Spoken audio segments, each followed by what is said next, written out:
Heard every week on the amateur radio bands all around the world, broadcast on low-power AM and FM stations all across the U.S., and one of the first podcasts on the Internet, we are This Week in Amateur Radio, the worldwide premier amateur radio and technology news magazine and bulletin service of the air.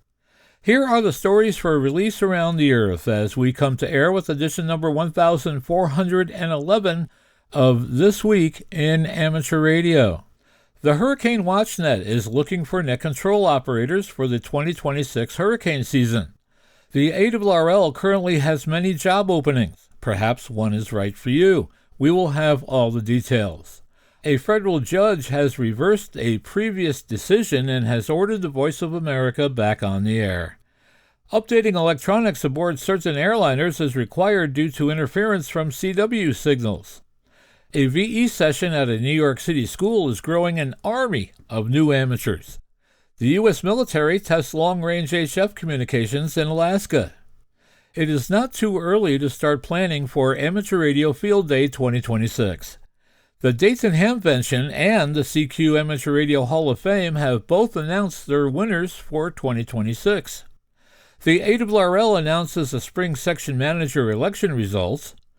An FCC draft notice of proposed rulemaking is proposing to open up spectrum for what it calls weird space stuff. And a new documentary about MFJ and Martin F. Jew is now in progress.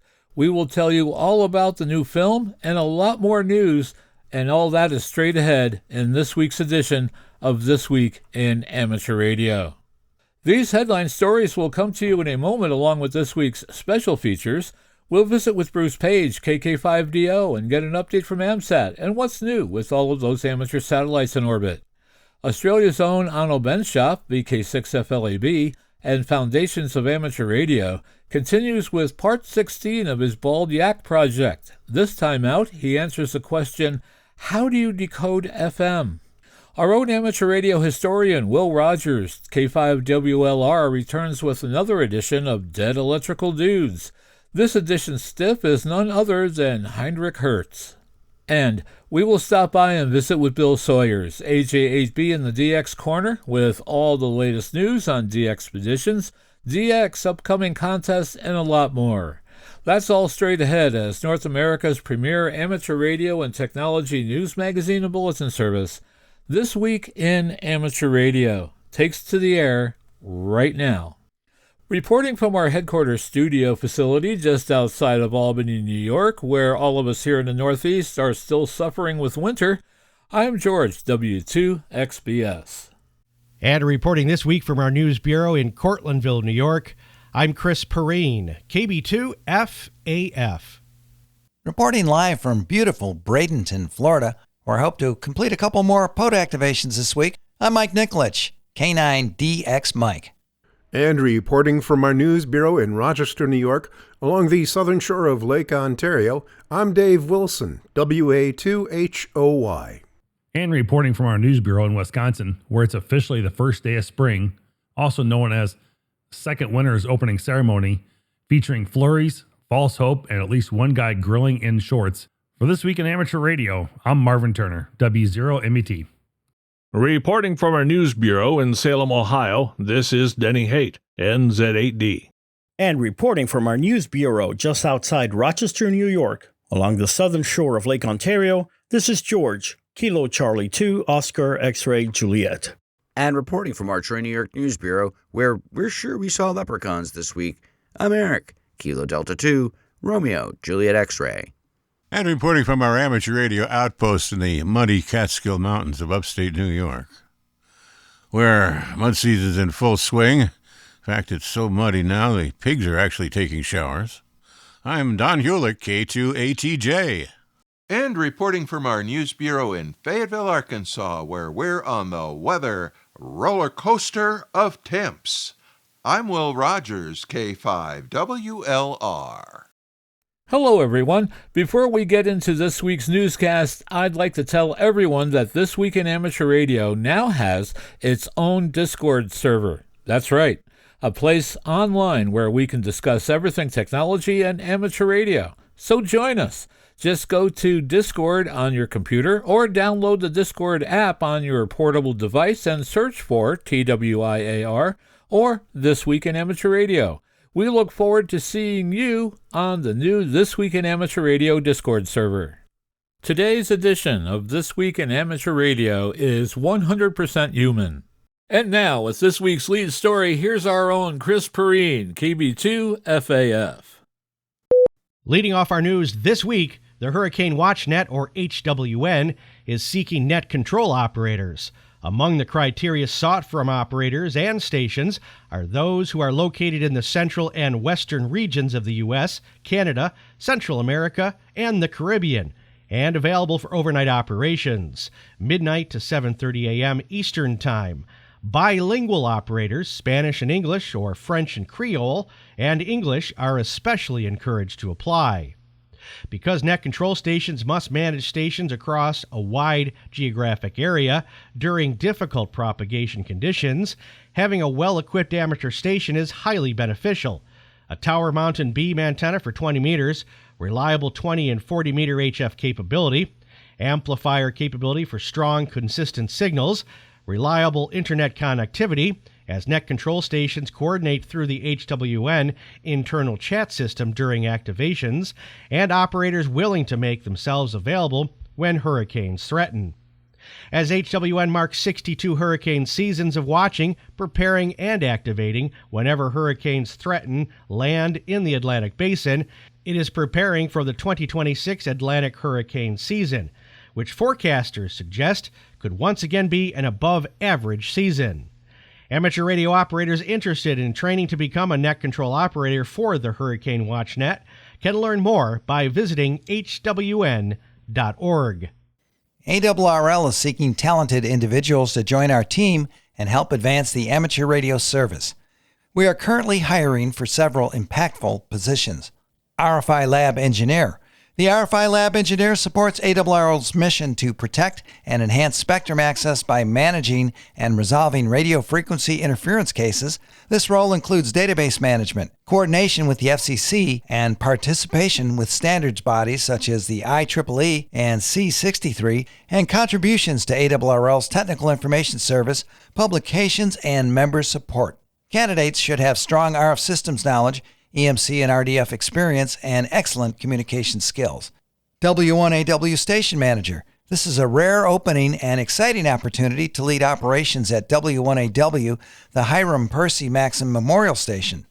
Responsibilities include overseeing daily station operations, maintaining and troubleshooting equipment and antennas, ensuring compliance with emission standards, coordinating schedules and staffing, and supporting the ARRL laboratory when needed. Public Relations and Outreach Manager. Lead initiatives that elevate the visibility, credibility, and impact of ARRL in amateur radio. Responsibilities include developing and executing national public relations and outreach strategies, managing media relations, creating content across print, digital, and social platforms, and supporting advocacy communications. You'll also provide tools and training for ARRL's network of public information volunteers. The ideal candidate is a creative storyteller who can translate technical concepts into accessible language, build strong relationships, and deliver compelling campaigns that inspire new interest in amateur radio. Additional openings at League headquarters include Awards Program Supervisor, Development Associate, IT Support Specialist, Logbook of the World Support Associate, and Membership Manager. We value in-person collaboration, and these roles are 100% on-site at our headquarters in Newington, Connecticut. Full details may be found on the ARRL HR webpage at www.arrl.org/careers. To apply, please email your resume and cover letter to hr@arrl.org. You're listening to North America's premier amateur radio and technology news magazine of the air. We are This Week in Amateur Radio, distributed worldwide at twiar.net.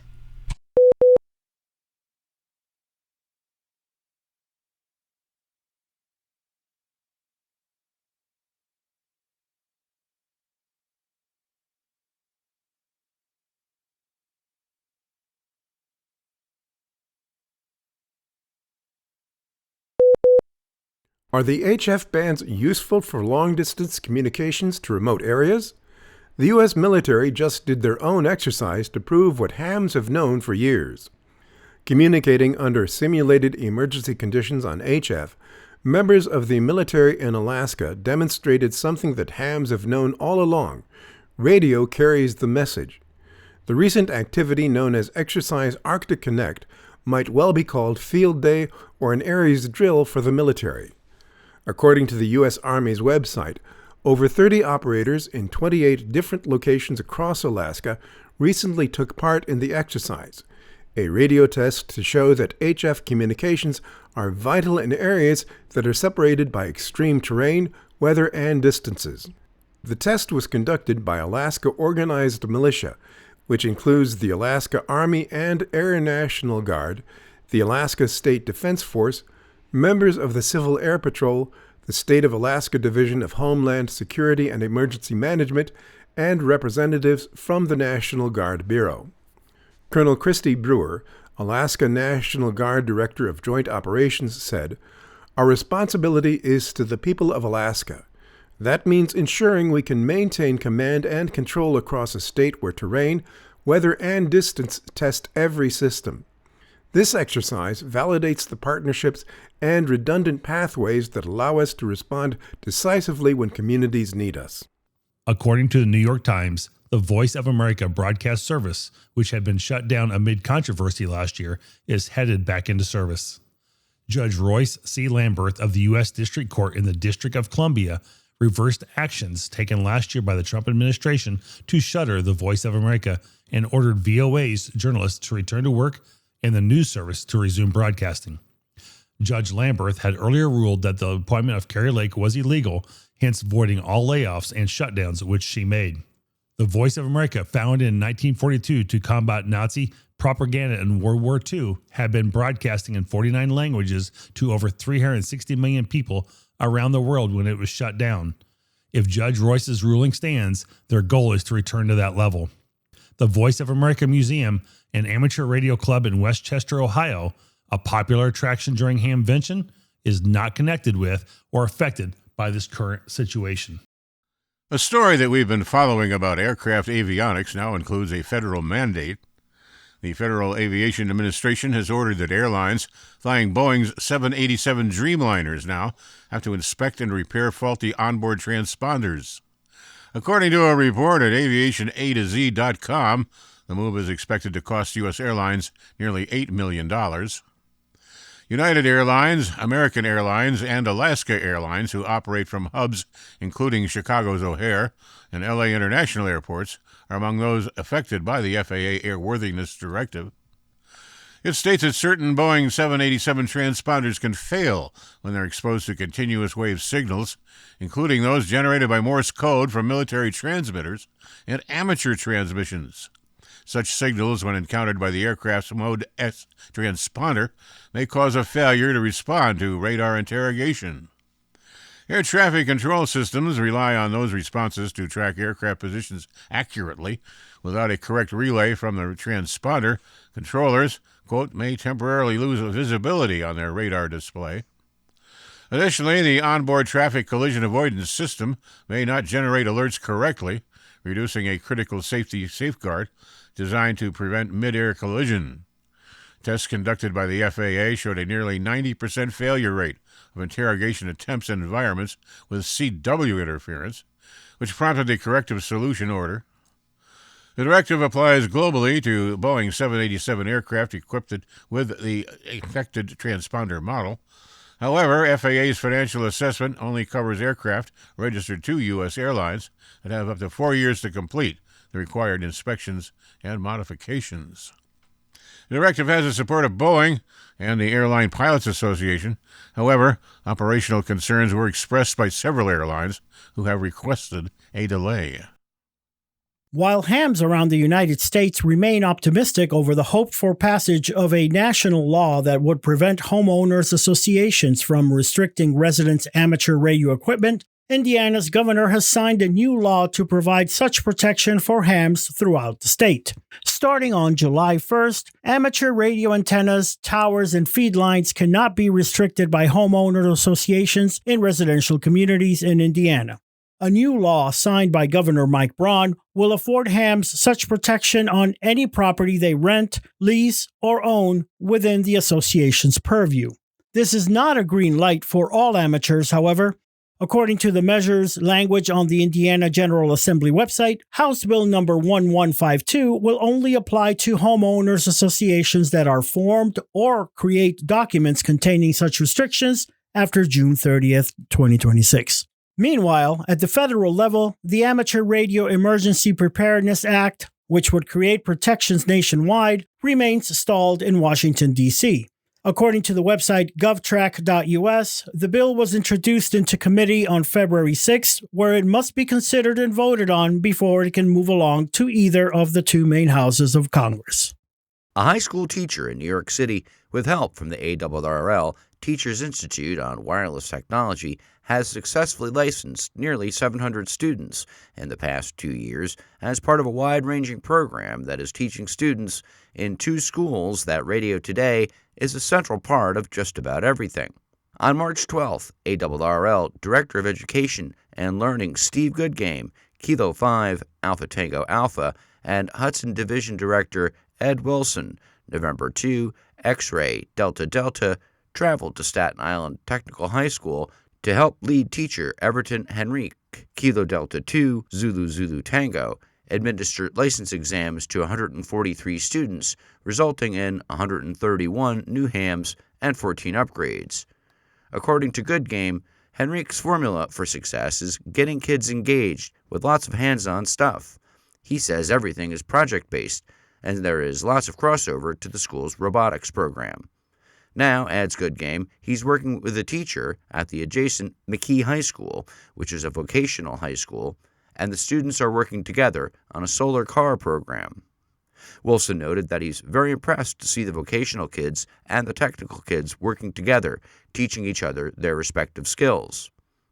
Goodgame says Staten Island Technical High School is the donor-funded Teachers Institute's first model school, which makes it eligible for additional resources and equipment.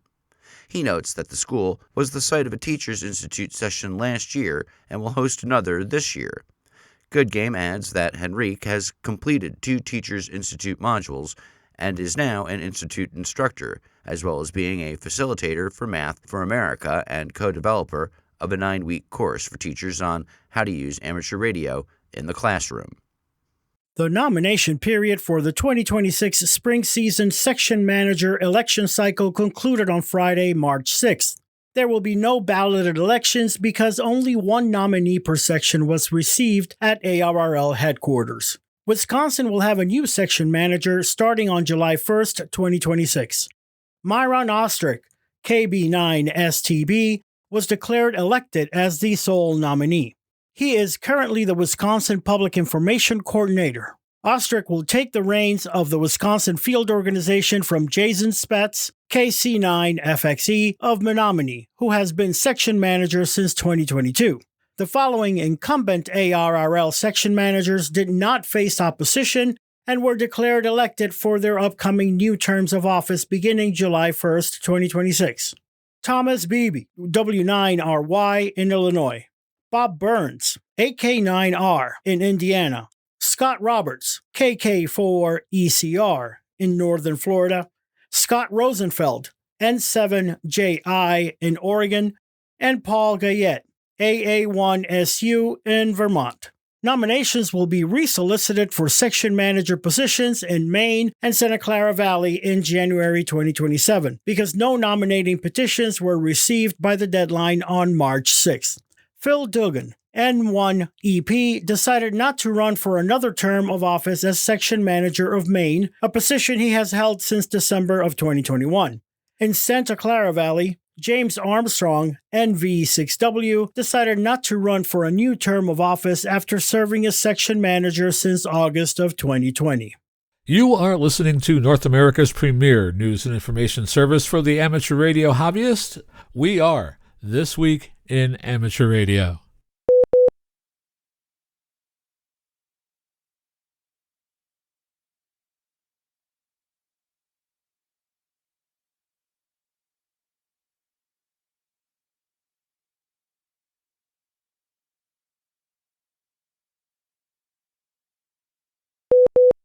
It's not too early to gear up and get ready for ARRL Field Day. With more on planning your field day this year, we go to John Ross, KD8IDJ, at League Headquarters with this report. Field Day 2026 takes place on June 27th and 28th and will bring together more than 30,000 amateur radio operators for one of the most popular on-air events in the U.S. and Canada.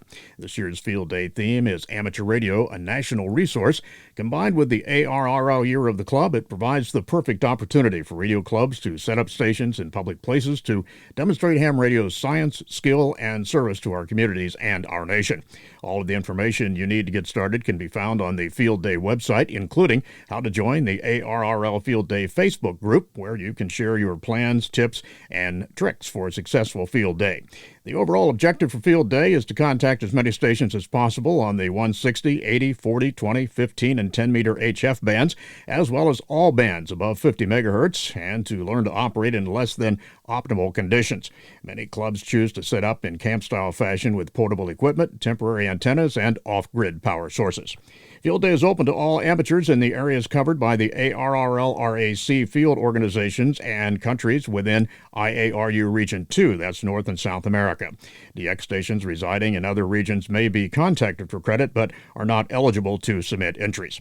Each claimed contact must include contemporaneous direct initiation by the operator on both sides of the contact. Initiations of a contact may be either locally or by remote. Also check out the Field Day site locator page to help find participating stations near you. And as an added incentive for anyone participating in ARRL's year-long America 250 Worked All States WAS Award, contacts made with the ARRL-affiliated clubs all year, including during Field Day, will count towards your America 250 WAS-affiliated club endorsement. Check out all the details at www.arrl.org, America 250-was. I'm John Ross, KD8IDJ. For more information about ARRL Field Day, visit the ARRL Field Day webpage. 3 radio amateur operators have been inducted into the Heritage CQ Amateur Radio Hall of Fame for 2026. Professor David B. Leeson, Ph.D., W6NL. Leeson was first licensed in 1952. He is the author of the ARRL book Physical Design of Yagi Antennas and was a designer of the International Amateur Radio Union International Beacon Network. Since 1994, he has been consulting professor at Stanford University and is faculty advisor of the Stanford Amateur Radio Club, W6YX. He drove a race car, retiring in 1979, returning to ham radio after back-to-back national championships. Richard Dean Straw, N6BV, Silent Key, a renowned antenna expert, Straw was part of the Navy project in the early 1990s to measure HF dipole and vertical antennas in front of hill, on top of hill, and behind a hill in Utah.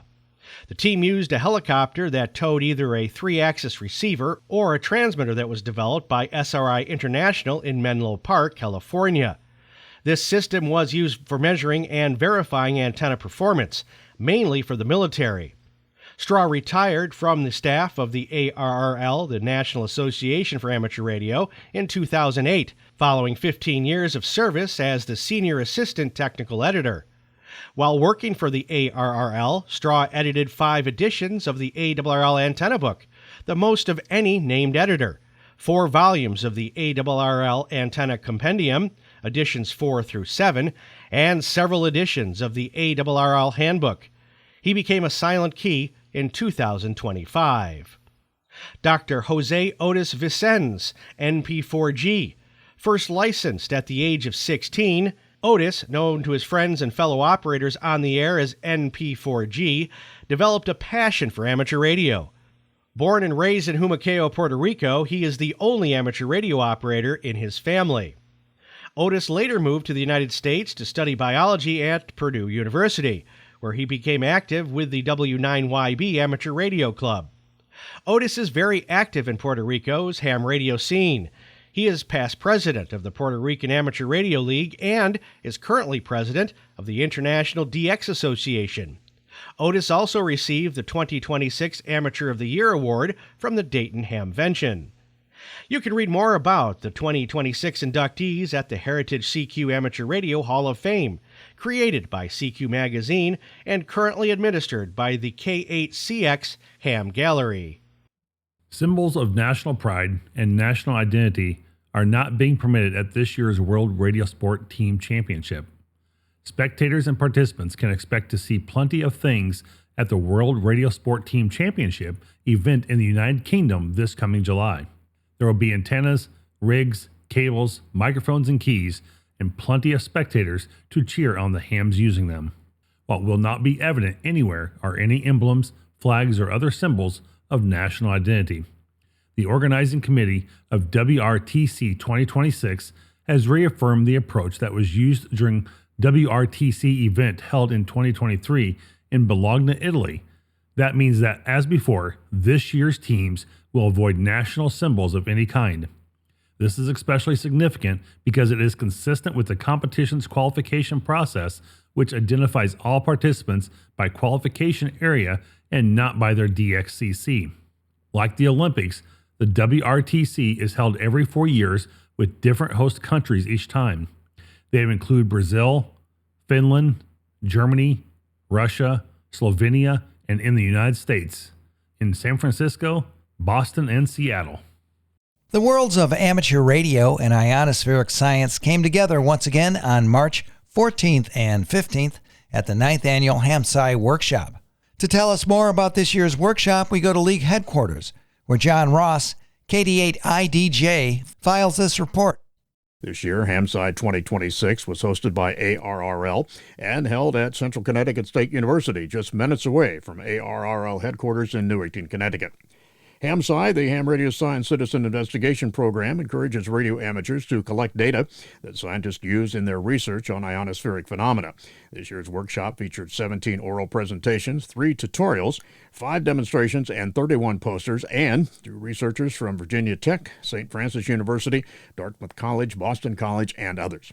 ARRL CEO David Minster, NA2AA, welcomed participants at the conference opening, followed by Dr. Nathaniel Fussell, W2NAF, lead organizer of the HamSCI community, who set the stage for the weekend's activities. The keynote speaker at Saturday evening's banquet was NASA astrophysicist and citizen science officer Dr. Mark Kuchner. The workshop also included a field trip to tour ARRL headquarters, and attendees were invited to participate in late-night operating from the iconic W1AW station. One overriding theme of the conference was that you don't need to be a physicist to contribute to valuable data. HamSCI's basic personal space weather station, which costs about $100, can observe space weather effects both as a single-point measurement and as part of a larger distributed network. The group has made data collection fun with such activities as the Solar Eclipse QSO Party and Meteor Scattered QSO Party. One presentation demonstrated how ham observations and measurements captured ionospheric effects during 2 recent solar eclipses. At Sunday morning's poster session, University of Scranton student Owen Rozansky, KD3ALD, described a project to develop a dashboard of HF contesting, DXing, and general operations using data from the Personal Space Weather Station and other remote sources. The project is intended to enhance the real-time propagation assessments sought by amateur radio operators. For many participants, the chance to operate from W1AW was a highlight of the weekend. ARRL Senior Director of Marketing and Innovation Bob Interbitson, NQ1R, described the atmosphere at the station as energetic. All 6 guest operating positions were occupied until closing time at 11:30 p.m. on Saturday. ARRL extends its thanks to many partners supporting HamSCI 2026, including the University of Scranton, New Jersey Institute of Technology, the National Science Foundation, NASA, Amateur Radio Digital Communications, and more. I'm John Ross, KD8IDJ. Participants were treated to a first-ever 630-meter contact from W1AW, a contact with the J51A de-expedition to Guinea-Bissau, and a QSO between W1AW and a remotely controlled station in Bonaire, operated by Bob Interbitson as PJ4NQ1R, with both control operators in the same room. The roughly 35 visiting operators had a chance to use equipment from multiple manufacturers, notably ICOM, Yaesu, Kenwood, and Flex Radio. Ryusuke Takada, JI1 VHV, who had traveled from Japan to attend the workshop, made 46 contacts in 20 minutes. Each visitor left with a personalized certificate, and several considered it to be a once-in-a-lifetime experience. You are listening to This Week in Amateur Radio, available as an on-demand stream from Spotify, Deezer, and wherever podcasts are available.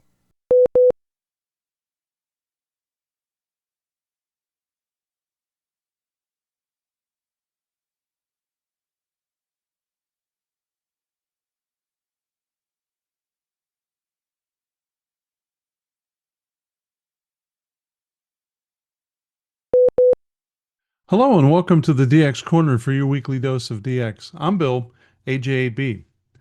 The 2011 T-32 Charlie D-Expedition QSO record of 213,022 has been shattered by the German five-man team at J51 Alpha.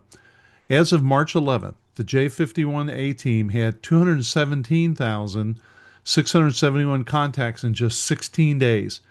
T-32C was back in the day before the current digital modes of FT4 and FT8.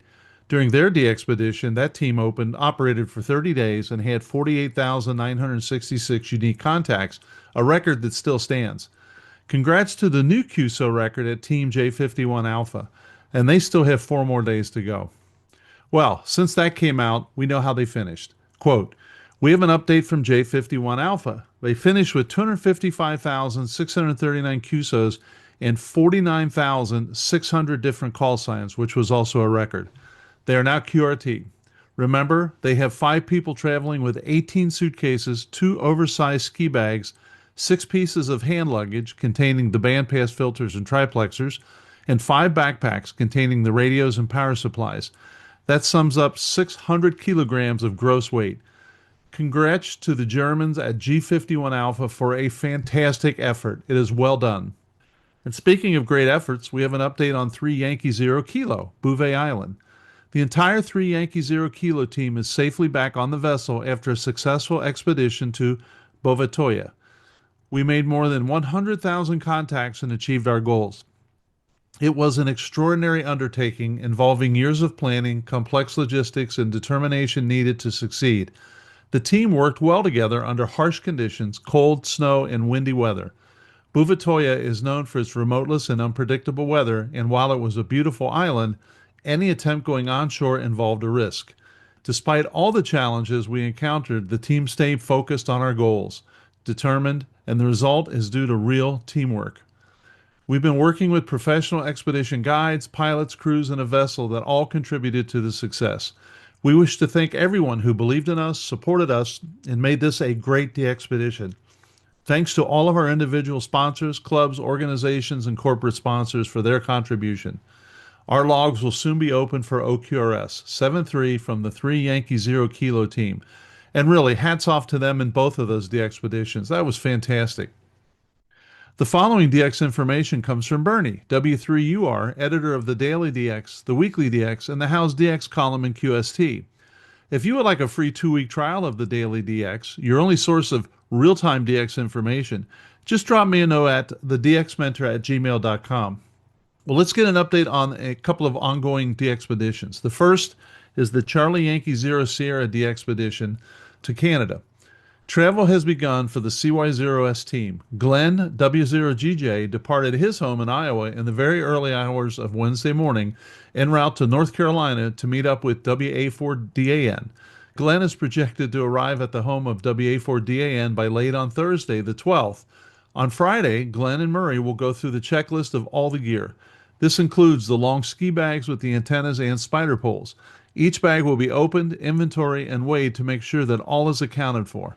In the ski bags are the antennas, spider poles, guy rings with guy ropes already measured and attached with 42-inch long wood guy stakes for the loose sand on Sable Island. Glenn and Murray began their long drive to Nova Scotia on Saturday morning with projected arrival by late afternoon on Monday. The team members continued to monitor the weather forecast for Halifax, Nova Scotia, as well as Sable Island. The extended forecast is for rain on Monday the 16th and Tuesday the 17th. The flights to the island are scheduled for Wednesday the 18th. A weigh-in of team gear will be conducted on Tuesday at our aviation partners' hangars. Thank you to Sable Aviation and Vision Air Services for working with us again on this expedition. Now, I do know that the first plane had landed and a couple of operators were already on Sable Island. And honestly, by the time you're listening to this, they'll probably be QRV. So here's an update on Tango X-Ray 5 Echo Uniform up to Austral Islands. Quote, we finally made it to our new Tango X-Ray 5 Echo United QTH on Austral Island, Rivave, and started setting up antennas and equipment. So far, 5 of the 9 antennas are already set up. This includes VDAs on 20 meter, 15, and 12 meters, the DX Commander, and the 40 meter vertical. The rest will follow tomorrow morning after sunrise and quick coffee. Operation will start around 6 a.m. GMT on the evening of March 13th. Watch for our first signals to come out strong. 7.3 from the TX5 Echo United Group. Well, now I have 2 updates on Central Kiribati, Tango 31. The Rebel DX Group said that their upcoming Tango 31 Tango activity, starting around March 25th on Canton Island, will likely be their last operation, quote, for some considerable time, end quote, similar to their 3 Delta 2 Charlie Conway Reef operation. They say they are joining government officials and a Ministry of Fishery and Environmental delegation, and note that the rules are changing soon, including likely a lockdown of access for visitors for environmental protection reasons. We have a second update then, a few days later. The Rebel DX Group's upcoming Tango 31 Tango operation, which is scheduled to start around March 25th, gave us this update. Preparations are complete with the ship loaded with supplies, fuel, and generators.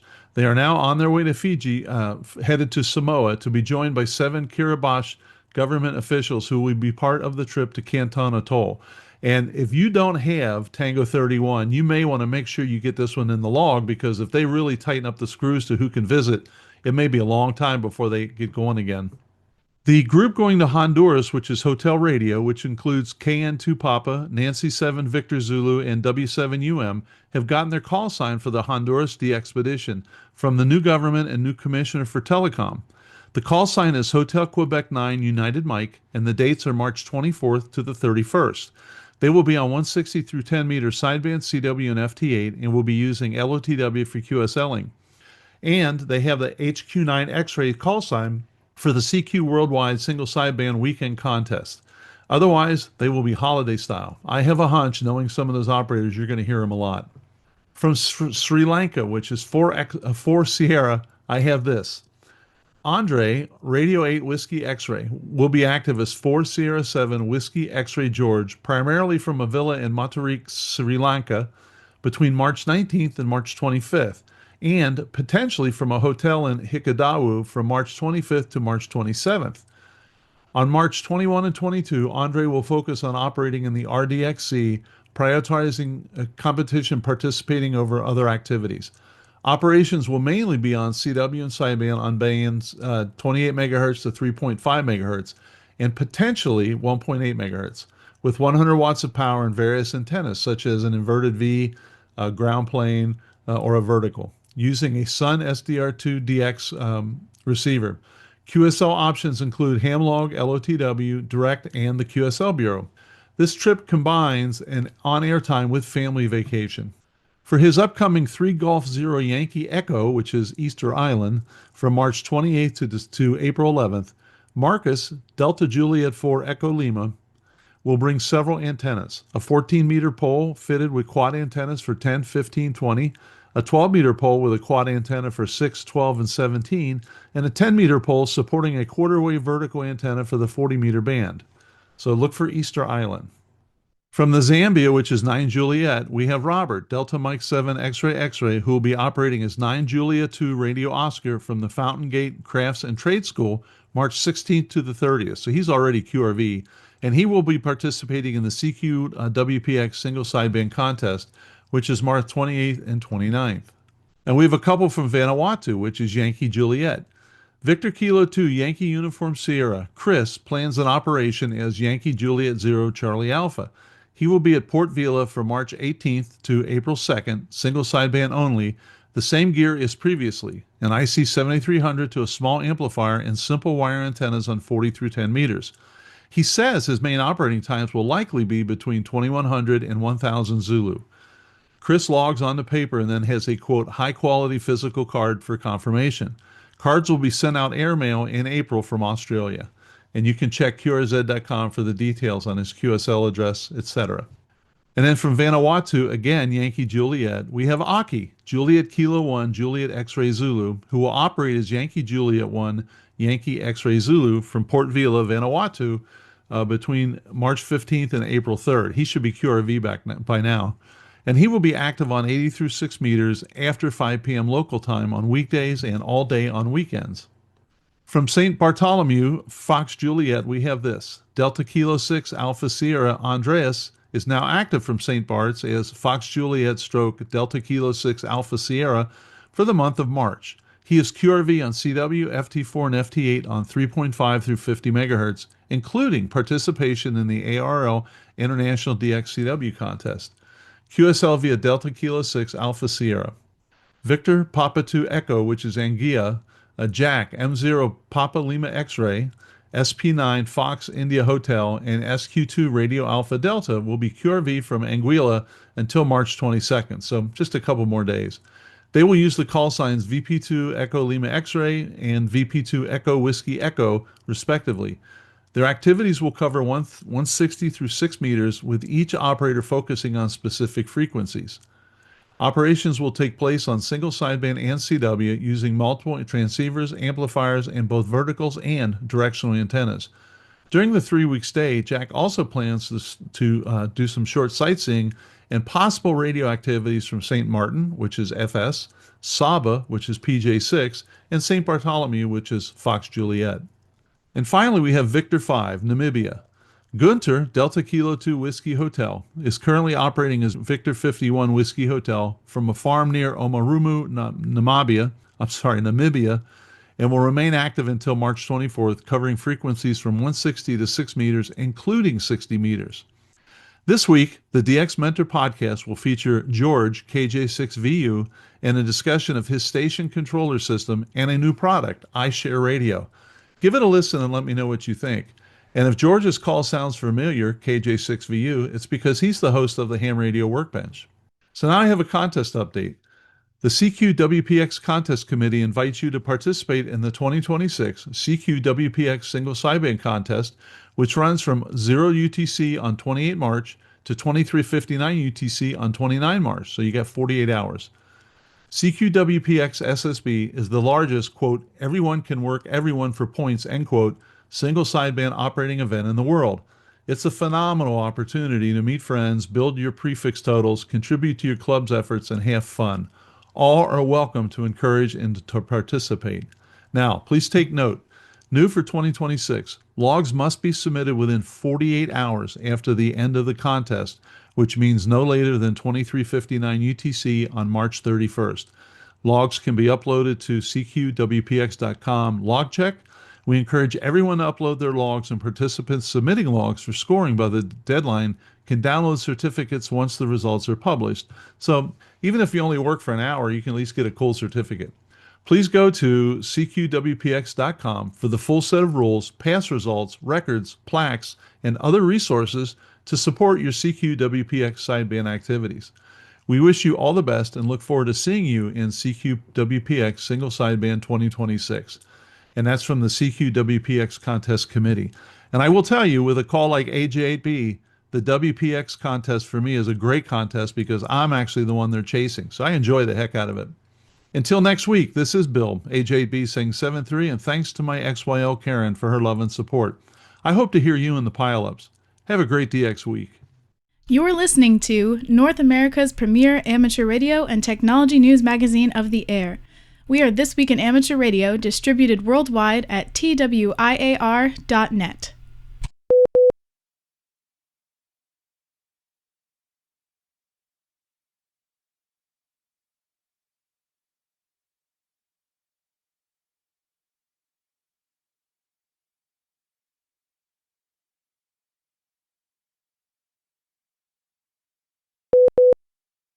Hello, and welcome to the next chapter of Philip Nedlinger's KA4KOE's Dead Electrical Dudes, in which he takes an unusual look at the movers and shakers that helped grow our amateur radio hobby and other radio-related stuff.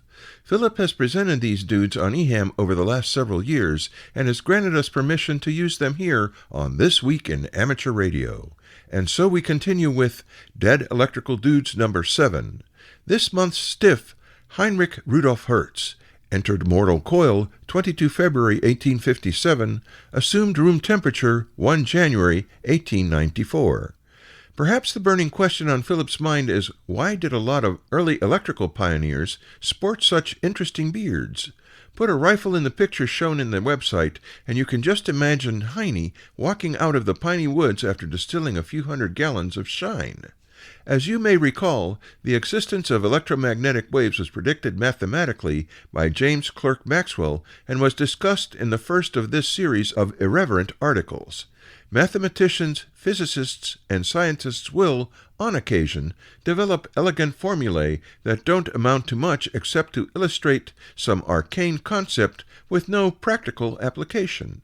However, such was not the case in this particular instance. Heine took Maxwell's headache-inducing formulae and proved that they did, in fact, describe a natural phenomenon. Hertz was born in Hamburg, Germany. At an early age it became apparent that the boy was scientifically inclined. Young Heine enjoyed building instruments of various types in the family workshop. Hertz began his formal education in 1877 at the University of Munich, where he studied engineering. Only a year later, Hertz abandoned engineering, blasphemy, and began his study of natural sciences at the University of Berlin, studying under Helmholtz and Kirchhoff. Sound familiar?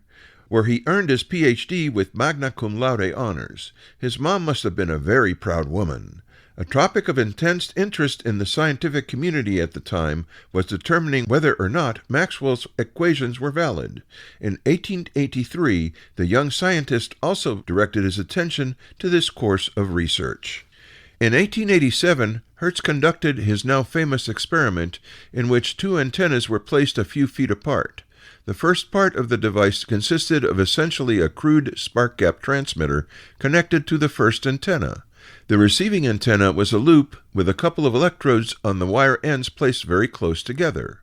Hertz activated the transmitter and it generated sparks. Sparks were also seen leaping across the electrode gap to the receiving antenna. Further experiments were conducted in which it was determined that the invisible waves could be reflected and refracted in a manner similar to that of light waves, and finally that light waves were also electromagnetic in nature. Maxwell's theories were finally vindicated 8 years after his death. Hertz's findings were published in 1892 in a book, Untersuchungen über die Beobachtung der elektrischen Kraft, Investigations on the Propagation of Electric Energy. Unfortunately, Hertz died young at the age of 37 from blood poisoning. Associates and friends remember the professor as amiable and modest, and people seem to be naturally attracted to him. In his honor, the unit of frequency measurement, the Hertz, was named after him. A young Italian boy read about Hertz's experiments, and it galvanized his attention. 3 guesses as to who that boy was. Signed, Philip Nedlinger, P.E., KA4KOE. References The Spark Museum, found at http://www.sparkmuseum.com/. With our appreciation to Philip Nedlinger, KA4KOE, for the use of his materials, I'm Will Rogers, K5WLR, reporting for This Week in Amateur Radio. Foundations of Amateur Radio. How do you make a hole? That's a pretty straightforward kind of question, and by the time this sentence is finished there's going to be at least as many answers as people who considered it. I didn't supply any parameters to this hole, so answers could include shovels, collapsing space, fire, a drill, or any number of other interesting approaches. If I narrowed it down to, say, a hole in wood, there'd still be plenty of options. Specifying the type of wood, the diameter, and other parameters would further narrow down the selection of methods. What if I asked you, how do you decode FM? You might wonder if there's more than one way, and I can assure you, just like with making a hole, there's plenty of ways to go about achieving this, even if I limit this to software implementations only. I must confess, When I recently set out to test my SOAPy SDR library notions using a GNU radio flow graph to listen to FM radio, I searched the documentation, found a beginner's tutorial, and used the information there to make my first proof-of-concept FM receiver. I put it on GitHub and went about my business. After finally managing to hear the decode effort and being less than impressed, I started trying to understand the tutorial flow graph. When I started looking at what would be needed to decode stereo FM broadcast radio, I discovered that there were several tutorials, examples, and videos with slightly or significantly different solutions to the problem. That's on top of the over a dozen standard FM-related blocks supplied within GNU Radio. I then set about trying to discover the canonical implementation of an FM receiver, and came up short. Instead, I discovered even more implementations of FM receivers, each subtly different. You should know that there's a difference between how your local hit radio station does FM and how an amateur radio repeater does FM, let alone the local CB radio channels, satellite telemetry, wireless microphones, or even hearing aids. So, within the implementation of an FM receiver, there's additional complexity, which explains to some extent the variety of FM-related blocks within GNU Radio. I think ultimately it's safe to say that there's an unlimited supply of implementations of an FM receiver within GNU Radio. It led me to ask, what is the, for want of a better word, right way, and what does that actually mean? In GNU Radio, you string together blocks that process a signal. If you're familiar with flowcharts, the process is very similar. Unlike flowcharts on a piece of paper, in GNU Radio, or should I say GNU Radio Companion, the tool you use to actually design flow graphs, the little blocks represent underlying software, and their connections represent how data flows between these bits of software. In other words, each block represents a series of programming instructions that process data and pass it on. It means that the more blocks you have in your flow graph, the more instructions are running to process data. The more instructions, the more computing resources required. This is significant because in a complex system like this, we're likely to be doing more than one thing at a time. So preserving resources is important, if only to ensure that there's time available to process the next sample. As a result, there's a difference between implementing an FM receiver with 2 blocks or with 10 blocks. You might conclude that 2 blocks is more efficient, but that might not be true. For example, 2 blocks processing 2,000 samples per second each are processing 4,000 samples per second in total. A block that converts the 2,000 samples into 200 samples, followed by 9 blocks processing 200 samples per second each, is processing 3,800 samples in total. All things being equal, the 10 blocks together are handling less data per second. So overall it's potentially using less resources. I say potentially because it might be that one of those blocks is using a massive calculation, consuming more resources than all the other blocks put together. Ultimately, each block is software, so whatever it's doing is using resources. So, how would you go about choosing between 2 implementations or algorithms? Which was the better one, and how is better defined? My first pass at this is to use standard testing files and use the algorithms under consideration to process them. Run the tests multiple times, keep a record of how long they take, and then attempt to measure how much the original input signal differs from the processed output signal. At the moment, I have no idea how you might compare signals, other than to invert one and combine them to see if they cancel each other out, which means that they're the same, or not, which means that they're different. For my sins, in trying to think of a way to do this, I realized that the way I implement this radio contraption needs to be able to deal with test files and potentially multiple different implementations of a decoder. It also means that I have some more thinking to do. Ideally, there needs to be a concept of meta-information, like the radio source, the tuned frequency, the bandwidth, gain, and likely more, so I can set the parameters once and reuse these across whatever else is part of the flow graph. It should be possible to use a test file just as simply as a SOAPI SDR-compatible radio. It should also be possible to hear the audio, or save it to a file, or decode an embedded signal, or all at the same time. In other words, it needs to be flexible. Luckily, GNU Radio is really a collection of libraries built specifically for this task. I'd love to hear your thoughts on the matter. I'm Ono, Victor Kilo 6, Foxtrot Lima, Alpha Bravo. We pause for stations along the network to identify. We are This Week in Amateur Radio, your amateur radio and technology news magazine of the air, available as a podcast on iTunes, Google Play, iHeartMedia, and Spotify.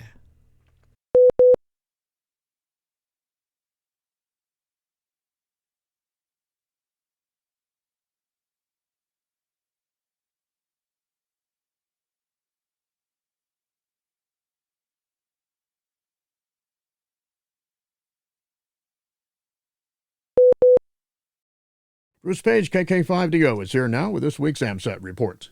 Bruce? Thanks, John. SilverSat is operational and providing SSDV images on 437.175 MHz using GMSK 9K6. You can get the schedule for transmissions in your part of the world at https://operations.silversat.org/SSDV. The TENCO-2 satellite that was launched last week is operational and going through a commissioning period. The ground station did receive its CW beacon with basic telemetry. They also reported the signal was weaker than expected. The temporary TLEs are NORAD 98542. The IARU has coordinated frequencies for 2 new satellites being built. Lilium 4 is a 6U CubeSat from National Formosa University, set to launch later this year. Luca 01 is Montenegro's first amateur satellite. A timeline for launch of this 1U CubeSat has not been set, but will launch from Roscosmos. For George, W3ASK, may your sunspots be forever favorable.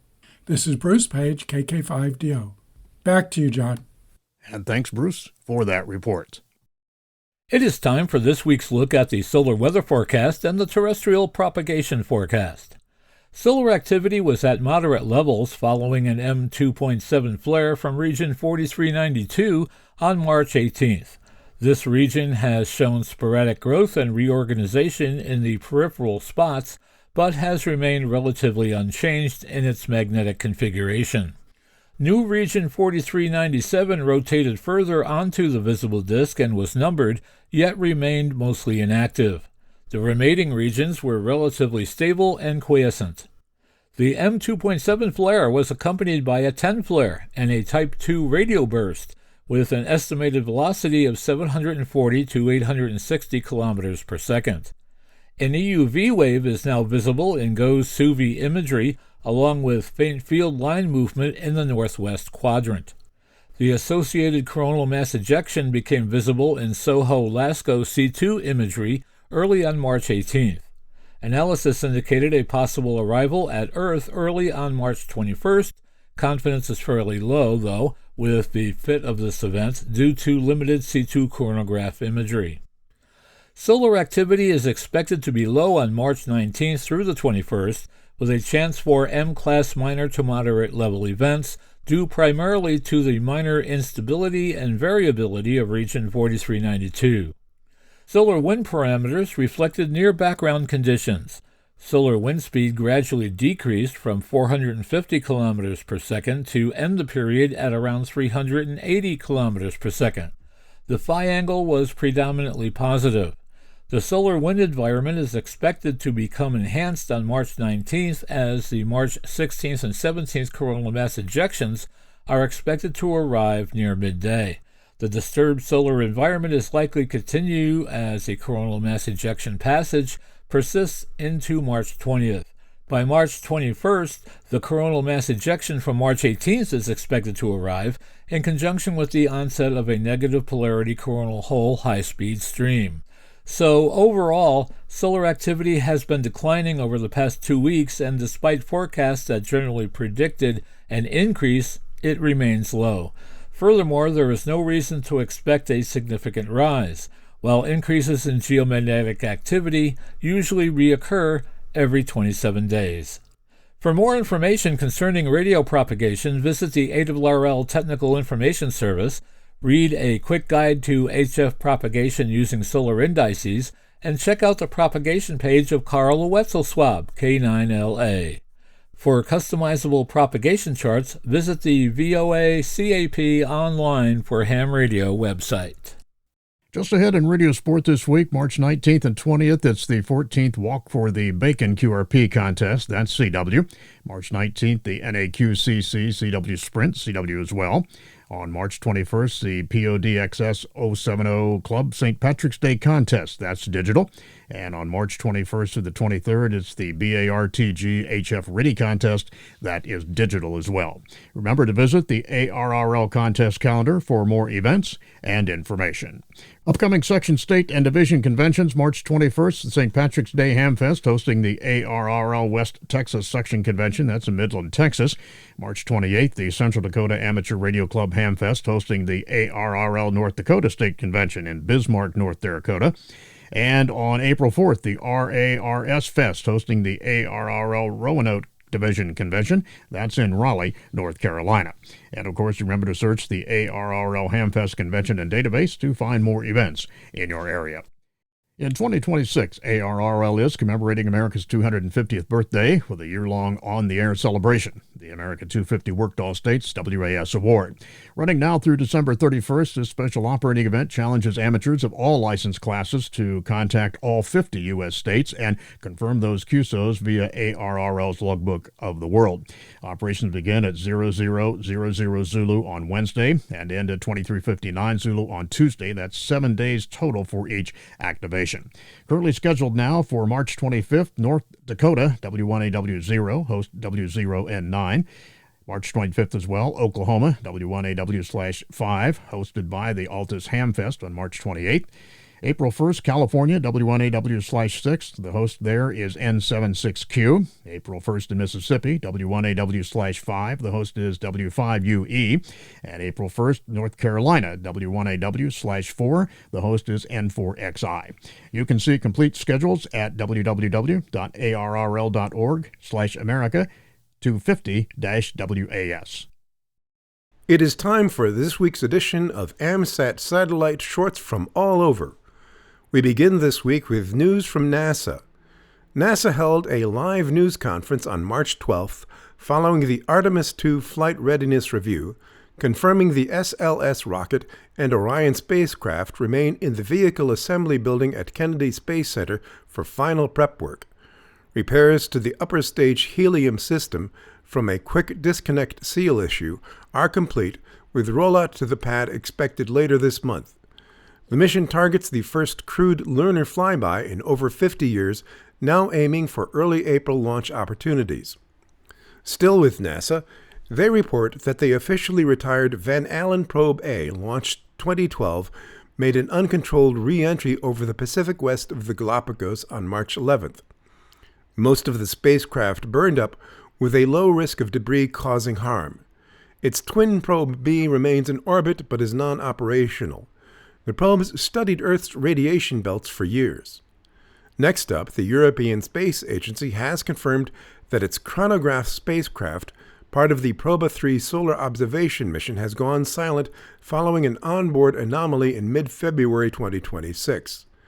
The incident led to the loss of altitude control, preventing the satellite's solar panels from facing the sun and draining its battery. The spacecraft has since entered survival mode, cutting off all communication with Earth. Meanwhile, Roscosmos completed repairs to the damaged Soyuz Pad 31 at Baikonur Cosmodrome after a November 2025 incident where an unsecured service structure fell during launch. Over 150 personnel restored the site. The pad is the only location where Russia can launch its manned Soyuz capsules, which are a mainstay transport and cargo vehicle for the station. The first relaunch will be a Progress cargo ship to the ISS, targeted for March 22nd. And finally, Texas-based Firefly Aerospace celebrated on March 11th after successfully launching its Alpha rocket for the first time in nearly a year. The mission, called Stairway to 7, was the 7th flight for Alpha, which suffered 2 major mishaps during 2025.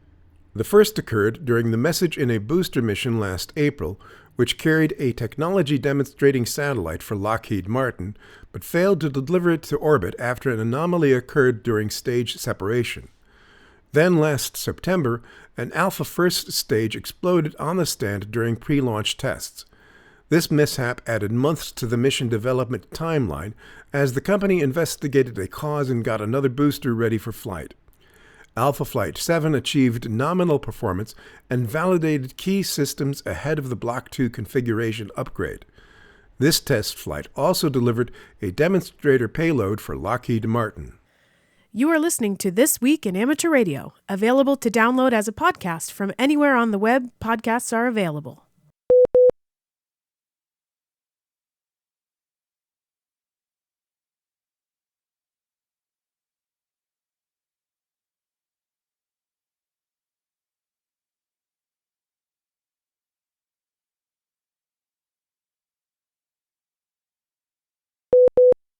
It is time for this week's edition of AMSAT Satellite Shorts from all over. We begin this week with news from NASA. NASA held a live news conference on March 12th following the Artemis II Flight Readiness Review, confirming the SLS rocket and Orion spacecraft remain in the Vehicle Assembly Building at Kennedy Space Center for final prep work. Repairs to the upper stage helium system from a quick disconnect seal issue are complete, with rollout to the pad expected later this month. The mission targets the first crewed lunar flyby in over 50 years, now aiming for early April launch opportunities. Still with NASA, they report that they officially retired Van Allen Probe A, launched 2012, made an uncontrolled re-entry over the Pacific west of the Galapagos on March 11th. Most of the spacecraft burned up, with a low risk of debris causing harm. Its twin probe B remains in orbit but is non-operational. The probes studied Earth's radiation belts for years. Next up, the European Space Agency has confirmed that its chronograph spacecraft, part of the Proba 3 solar observation mission, has gone silent following an onboard anomaly in mid-February 2026. The incident led to the loss of altitude control, preventing the satellite's solar panels from facing the sun and draining its battery. The spacecraft has since entered survival mode, cutting off all communication with Earth. Meanwhile, Roscosmos completed repairs to the damaged Soyuz Pad 31 at Baikonur Cosmodrome after a November 2025 incident where an unsecured service structure fell during launch. Over 150 personnel restored the site. The pad is the only location where Russia can launch its manned Soyuz capsules, which are a mainstay transport and cargo vehicle for the station. The first relaunch will be a Progress cargo ship to the ISS, targeted for March 22nd. And finally, Texas-based Firefly Aerospace celebrated on March 11th after successfully launching its Alpha rocket for the first time in nearly a year. The mission, called Stairway to 7, was the 7th flight for Alpha, which suffered 2 major mishaps during 2025. The first occurred during the Message in a Booster mission last April, which carried a technology demonstrating satellite for Lockheed Martin, but failed to deliver it to orbit after an anomaly occurred during stage separation. Then last September, an Alpha first stage exploded on the stand during pre-launch tests. This mishap added months to the mission development timeline as the company investigated a cause and got another booster ready for flight. Alpha Flight 7 achieved nominal performance and validated key systems ahead of the Block 2 configuration upgrade. This test flight also delivered a demonstrator payload for Lockheed Martin. George Jacobs, W3ASK, an icon in the world of amateur radio and shortwave broadcasting, passed away last July. Jacobs, a World War II veteran and ARRL life member, was perhaps best known to hams as CQ Magazine's propagation editor for more than 50 years, from early 1951 until the end of 2001. Former CQ editor Rich Mosen, W2VU, recalled that George's primary goal through his tenure as propagation editor was to make ionospheric science understandable to the average ham, and to relate what we now call space weather to the conditions amateurs might expect on the bands. The tables he developed for the CQ Shortwave Propagation Handbook help hams make their own propagation predictions before the days of computers and the internet. Jacobs also contributed an annual propagation summary for many years to the World Radio and TV Handbook.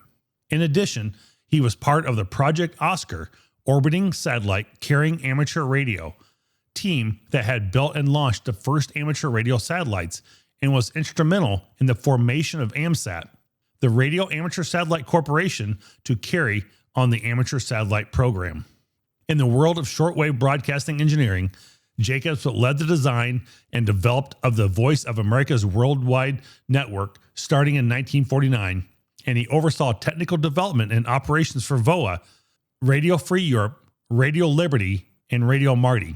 Retiring in 1980 as Director of Engineering for the State Department's Board of International Broadcasting, a founding member of the National Association of Shortwave Broadcasters, Jacobs' work continued to be in the field of private consultant until his passing on July 3rd, 2025, just days short of his 101st birthday. Fuji Oscar 29, or FO29, also known as JAS-2, the Japanese amateur radio satellite launched in August of '96, has entered a new operational phase as of early March. Approaching its 30th anniversary in orbit, the satellite, long limited by failed batteries, relies entirely on solar panel illumination for its power now. In February, the FO29 control team, operated from Japan, continued scheduled activations of the linear transponder. Operators noted the unstable condition was due to the satellite's age, with activations sometimes failing if the onboard voltage did not respond quickly. The transponder operates in mode V/U, inverting sideband and CW. Around March 9, when the FO29 transitioned into a full sunlight orbit season, this eliminated the periodic eclipses. AMSAT highlighted this in the early February bulletin, noting that shadow duration had decreased dramatically from 20 minutes to 1 minute per orbit by mid-February, leading to the full sun entry on March 9. Observers reported recent CW beacon and telemetry reception, with stations logging data. On March 13, amateur operators reported successful sideband and CW QSOs during the pass, but busy activity with calls from Japan. One operator described a very busy pass with multiple contacts. Another logged several sideband and CW exchanges, despite windy conditions affecting reception. AMSAT's live linear satellite summaries and status pages list FO29 as active under full sunlight conditions, with the transponder remaining on until the voltage drops below a safe threshold, no longer an issue in continuous sunshine. The digital modes remain inactive, and the Digitalker on 435.910 MHz is rarely used. This full sunlight period offers a welcome revival for one of the oldest active analog linear transponders in the amateur fleet. Enthusiasts are encouraged to monitor, log contacts via the AMSAT Oscar status page, and share reports to help track performance.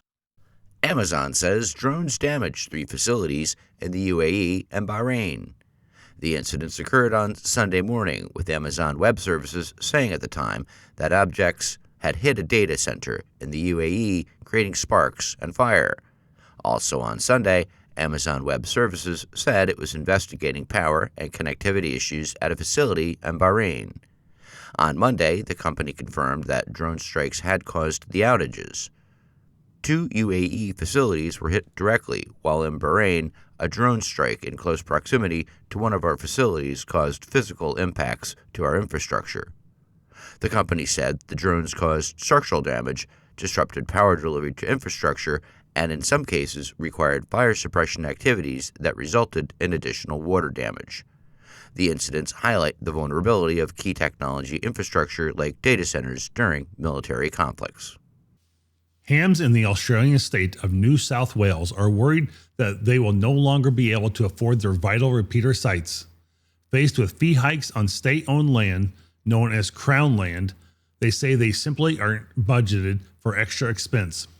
Amateurs in New South Wales are troubled by what they believe are prohibitive fee hikes recently put in place for access to Crown land. Calling the situation unsustainable for amateur repeaters and other equipment installed there, the president of the Goulburn and Southern Highlands Amateur Radio Society has written a letter to the ham clubs around the state urging members to contact their members of parliament. In his open letter to the clubs, Peter Chatwin, VK2PET, the Radio Society's president, noted that new or continued access to elevated Crown land sites for repeaters and towers could cost clubs as much as 20,000 AU per annum.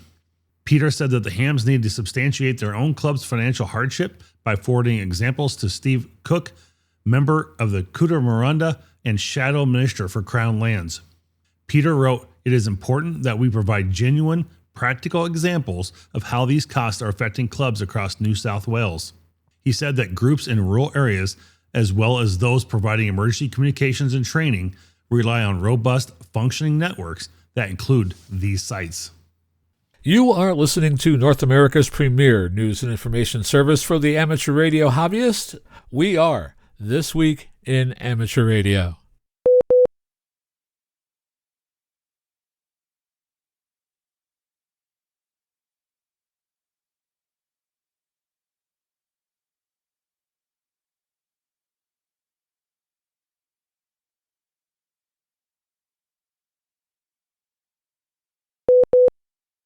On March 5, 2026, the FCC released a draft notice of proposed rulemaking seeking comment on proposals to expand spectrum access for in-space servicing, assembly and manufacturing, and other emergent space operations it has dubbed Weird Space Stuff. The Commission will vote on the draft NPRM at its March 26th open meeting. If adopted, comments will be due 30 days after the NPRM's publication in the Federal Register, and reply comments will be due 30 days thereafter. The draft NPRM aims to support space innovation by codifying policies to alleviate spectrum shortcomings and make spectrum abundant for emergent space operations. In particular, it proposes to broaden regulatory classifications, allowing current spectrum licensees to leverage existing spectrum assets in innovative ways and facilitate spectrum availability for emergent space operations.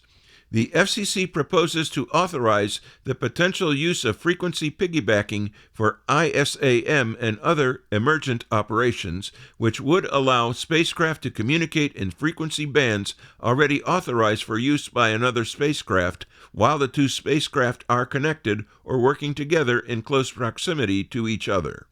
The draft NPRM looks to identify spectrum bands that could potentially be used more intensively, seeking comment on non-federal spectrum bands that could accommodate emergent space operations. The Commission notes that it is particularly interested in identifying bands that either are not shared with federal users or that are shared with but not used intensively by federal users and are allocated on a secondary basis for federal use. The draft NPRM proposes to add a secondary, non-federal space operations service allocation in the Earth-to-space direction in the 2030 to 2035 MHz band and permit the band's exclusive licensee, SiriusXM, to lease spectrum to Earth station operators for this purpose. Dayton Hamvention has announced its 2026 awards. The Technical Achievement Award goes to Robert Famiglio, K3RF. Robert B. Bob Famiglio, K3RF, has spent almost 60 years in amateur radio, blending technical expertise, legal knowledge, and leadership in emergency communications. Licensed at age 13, Famiglio later earned a BSc in electrical engineering and a doctorate in law. For more than 40 years, he has served as volunteer counsel, advising hams on PRB1 matters, zoning and antenna ordinances, RFI enforcement, and club governance. His technical understanding of station engineering and interference resolution has informed effective legal strategies and regulatory comments. Famiglio served in many ARRL leadership roles, including EPA Section Manager, Atlantic Division Vice Director, and later Director.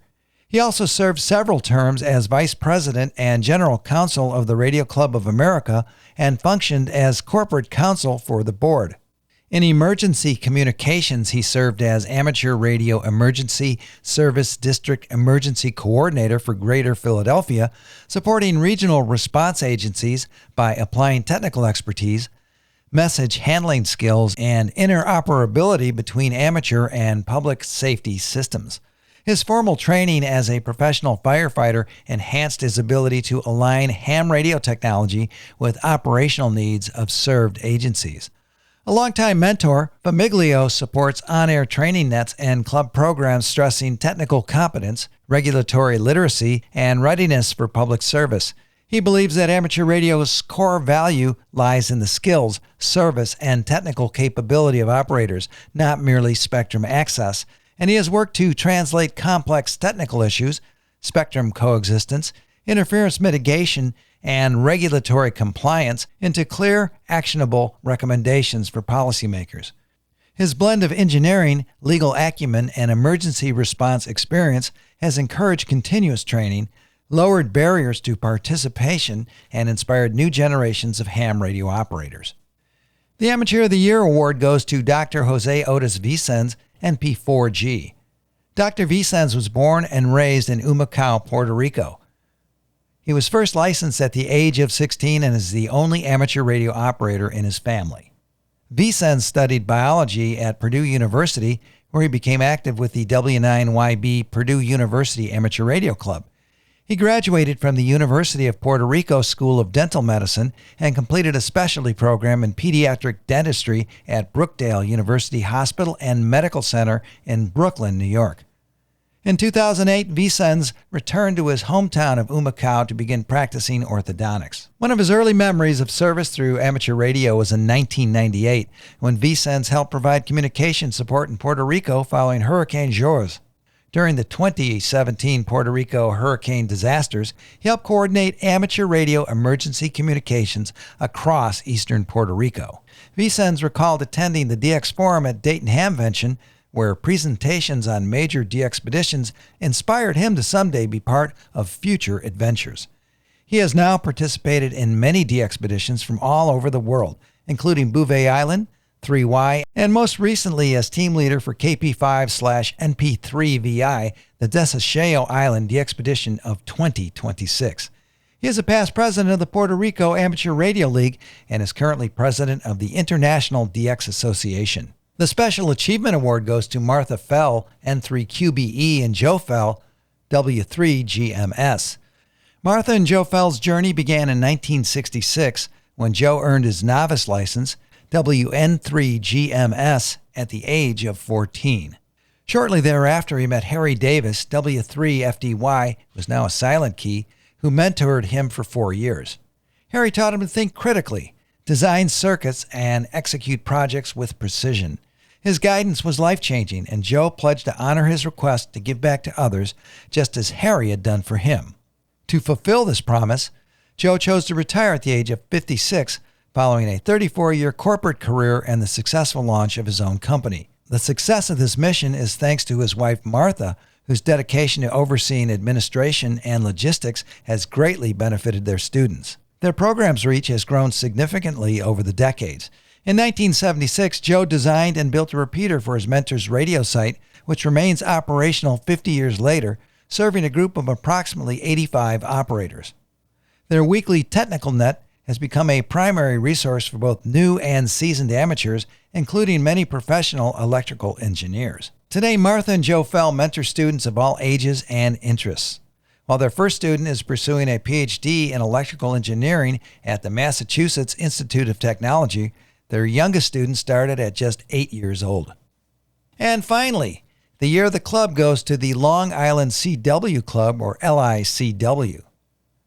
Long Island CW Club is an online Morse code training community built to help hams become confident and proficient CW operators. The club emphasizes high standards alongside a welcoming culture, focusing on teaching practical operational skills while fostering mutual respect and a spirit of learning for fun. LICW offers structured classes from beginner through advanced, a wide range of topical forums and practice resources that help students move from copying characters to true conversational flow. Instructors are volunteers who remember what it felt like to be new and who coach students through plateaus with clear, effective teaching methods, encouragement, and accountability. LICW includes strong participation and leadership across generations, including more than 400 women who serve as instructors and club leaders, along with programs that support youth and hams with disabilities. LICW is a community where people show up for each other, celebrate progress, and share the joy of CW on the air.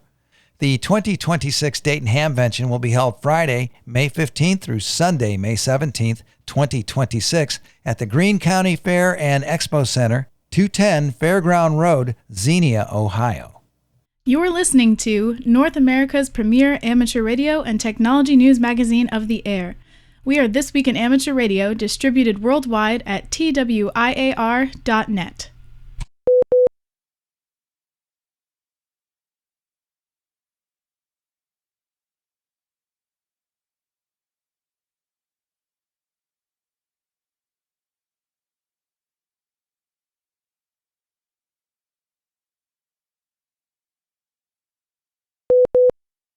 As National Weather Service forecast offices began their spring education campaigns for the United States, the Skywarn YouthNet wants to bring that mission to the airwaves. November Zero Alpha, the special event station for the Skywarn YouthNet, is back on the air for their second annual event.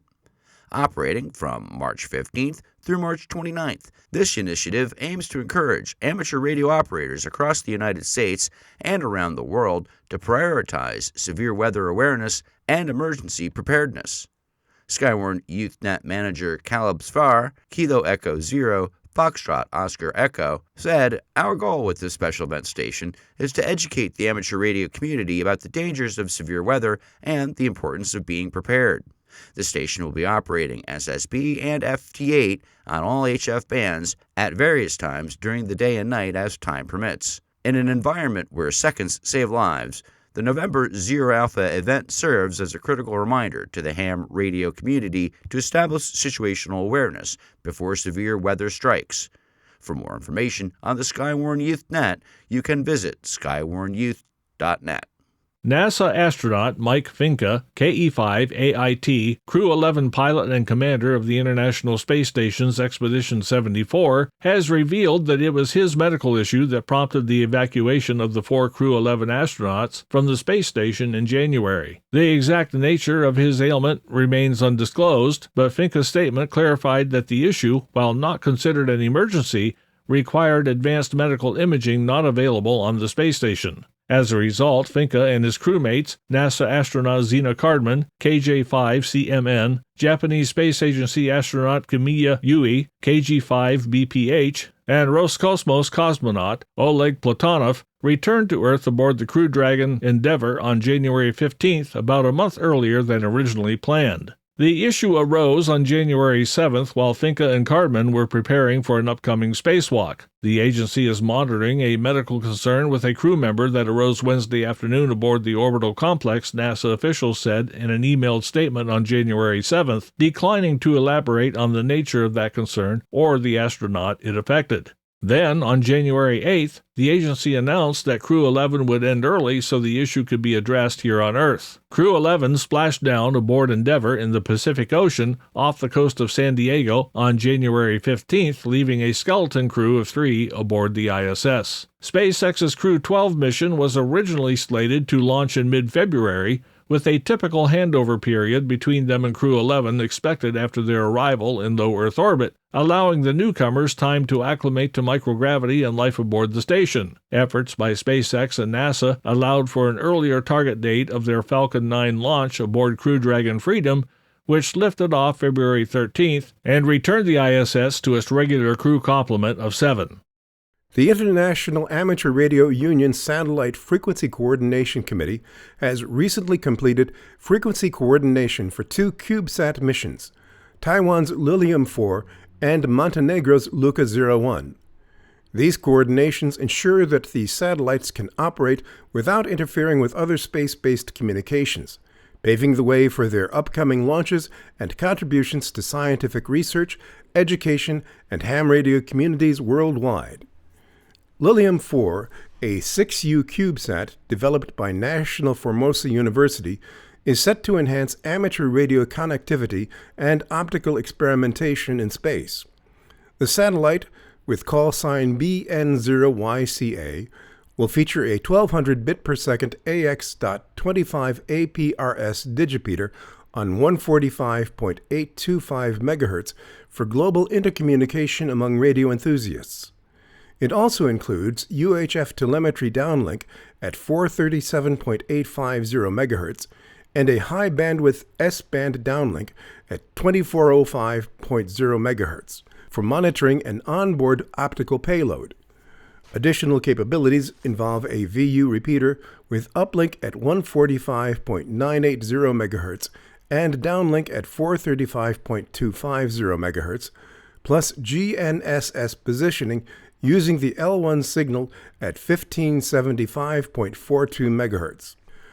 The mission focuses on student-led studies of space-to-ground optical signal acquisition, with unencrypted telemetry encouraging public participation in decoding and link budget validation.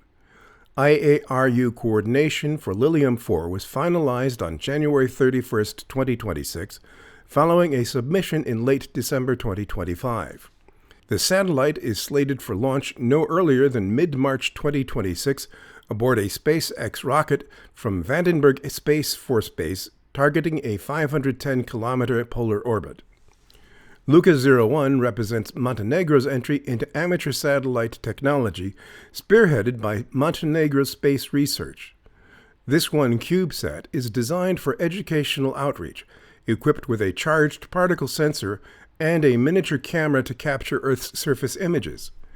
It will transmit special slow-scan television images and telemetry data to engage radio amateurs, students, and schoolchildren, using an open protocol for easy reception with affordable equipment. The mission aims to inspire young people in amateur radio and space science, including efforts to image various orbital objects. Downlinks have been coordinated on UHF frequencies, 437.180 MHz primary and 436.150 MHz spare, employing GMSK modulation at rates between 2.4 kilobits per second and 19.2 kilobits per second. Coordination was completed on March 13, 2026, after an application submitted on February 6, 2026. Luca 01 is planned for a Roscosmos launch from the Vostochny Cosmodrome into a 500 to 600 kilometer sun-synchronous orbit. There's a new challenge to give more hams the chance to work Sardinia Island. As for 10 years, the Sardinian Regional Radio Group, Team DX Koros, has focused on growing the community of amateur radio DXers. As its members mark the group's 10th anniversary, they've teamed up with the Puerto Torres section of ARRL, the national nonprofit organization representing hams in Italy, to help land Sardinia and as many logbooks as possible. The Sardinia Island DX CCE 225 Challenge began earlier this month, offering gold, silver, and bronze certificates and a chance for some operators to record a new log entry. Their focus is until May 1st is to call CQ, is IR0SAR. Sardinia Island is recognized as an independent DX entity and a much sought-after one. Long known and appreciated for its ancient ruins and other links to history, Sardinia can now be pursued with extra intensity for its standing among DXers. The YL Worldwide Award, the first international amateur radio event dedicated exclusively to female operators, just concluded on March 16th. YLs, which is short for young ladies, actually describes female amateur radio operators of all ages. Across the world, YLs joined together for a single operating event called YL Worldwide Award from March 9th through the 16th. Using the Ham Award platform, YLWWA saw 300 activators from 51 countries generate over 300,000 QSOs in 1 week, chased by approximately 50,000 hunters from 203 countries. Veronica Wiggin, DL4 VER, one of the event organizers, said, "It was awesome to see the outstanding cooperation and enthusiasm of the YLs as well as the OMs. Complete beginners who had only obtained their licenses a few months ago worked hand in hand with experienced female radio operators.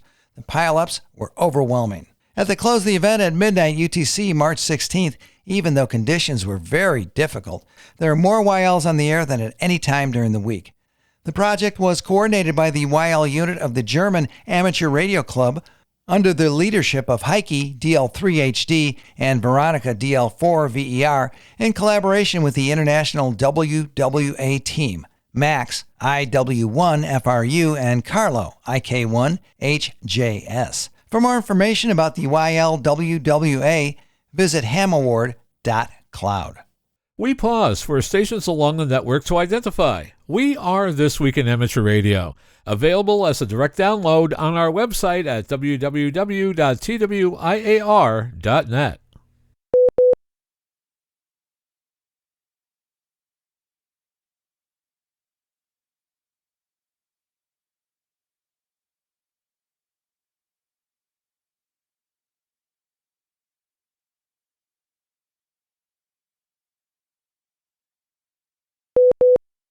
This Week in Amateur Radio is holding open auditions for news anchors for the weekly national worldwide amateur radio news service. If you have a good radio voice and can reliably read provided news copy, we are looking for you. This, of course, is an all-volunteer position. An amateur radio license is not required. You must have a high-quality microphone, headset mics are not used, and be familiar with audio editing software to record and edit your finished news stories before uploading. If you would like to try out for a weekly or bi-weekly anchor position with North America's premier amateur radio news on air and podcast, please send an email to our producer, George, W2XBS. You can include a sample MP3 of yourself reading news copy sent as an attachment to W2XBS77@gmail.com. That's whiskey, the number 2, X-ray Bravo Sierra 77@gmail.com. Be sure and use Anchor Audition in the subject line. Please include your phone number and a good window of time for a callback to discuss your submission and our operating logistics to see if This Week in Amateur Radio is a good fit for you. We hope to hear from you soon. And finally this week, filmmaker Preston Booth from Starkville, Mississippi, was hired to shoot a small portrait documentary about a local businessman to celebrate his 82nd birthday. That's when he met Martin F. Jew and learned about the company he built, MFJ Enterprises. According to a post on Reddit, Booth said that, "Once I got to meet Martin and the team, I realized that their story really deserved a feature-length production to best tell their story, and I've been moonlighting this project in my free time ever since." Booth said that he spent a significant amount of time with Jew and his family, friends, and staff. Booth learned about his background, how he grew up, what drew him into amateur radio, and why he started MFJ. He learned that Martin grew up in a family that owned a small grocery store, developed a love of radio at a very young age, and had to build his own equipment from spare parts supplied by a local electronics repairman because his family was poor. After earning his master's degree from Georgia Tech, he moved back home to run the family store so his brother could take time off to travel. It was there that he learned the fundamentals of running a business, marketing, and client relations. These would go on to help him when he started MFJ. According to Booth, Jew viewed MFJ not only as a way to provide affordable products for the average ham, but also as a way to offer locals the opportunity to work. He mentioned that MFJ's first production line was actually staffed by students from Jew's classes at Mississippi State University, where he taught. They built the products in exchange for extra credit and some spending money. Many of the news and information items heard in this edition of This Week in Amateur Radio have been provided by the American Radio Relay League, the ARRL Audio News Service, and the ARRL Letter, AMSAT, the Radio Amateurs of Canada, the Shortwave Listening Post, the Federal Communications Commission, the Radio Society of Great Britain, and Ofcom, the South African Radio League, the International Amateur Radio Union, the Wireless Institute of Australia and the Australian Communications and Media Authority, the New Zealand Association of Radio Transmitters, the Amateur Radio Newsline, the Rain Hamcast, Eric Guth, 4Z1UG and QSO Today, QRZ.com, the International Telecommunications Union, the 425DX News, Parks on the Air, and the Soda Reflector, and various news sources on the Internet. This Week in Amateur Radio is heard around the world on amateur radio repeater systems, streaming on the Internet, or on great low-power FM broadcast stations like WGXC-FM, part of the Wave Farm, on 90.7 MHz in Akron, New York, serving Greene County and the southern regions of New York's Capital District. With special thanks to all our weekly news sources and to you, our listeners. That wraps up this edition of This Week in Amateur Radio, here on our network flagship repeater, K2RHI. We would like to take this opportunity to thank K2RHI for use of the repeater to bring the Greater Capital Area amateur operators this informative weekly news service. And now for all of us at This Week in Amateur Radio headquarters and our news team around the world, this is Will Rogers, K5WLR in Fayetteville, Arkansas, wishing you 73.